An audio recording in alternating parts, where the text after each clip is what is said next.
Welcome to Not Milk Never Milk. Subscribe if you're lactose intolerant.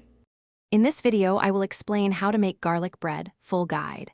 Preheat the oven to 375 degrees F and slice a baguette into 1-inch pieces, then set aside. Soften 1 stick of butter, mince 4 cloves of garlic, and chop a handful of parsley.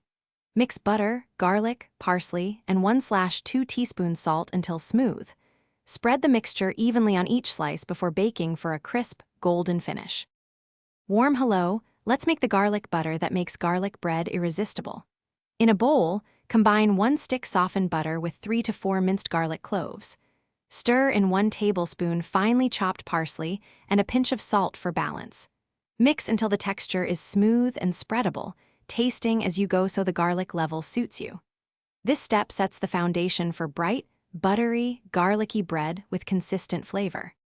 If this guide is useful, please subscribe and like so I can keep sharing tasty, simple recipes. Quick recommendation: I love the scent I use in my car. It keeps things fresh between trips and pairs humorously with food gear. Grab Little Tree's black ice for that clean driving vibe. Check the description for the link and other deals to save time shopping. Thanks for the support. Now let's get back to the video. Now we'll turn buttered slices into golden garlic bread that people will love. Arrange the buttered slices on a baking sheet and bake at 375 degrees F for 10 to 12 minutes until edges are crisp and tops are slightly caramelized. For extra flair, broil briefly for 30 seconds to brown the tops, watching closely.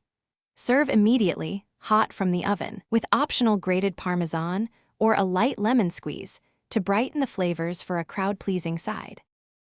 Thanks for watching. If this was helpful, leave a like and consider subscribing. See you next time.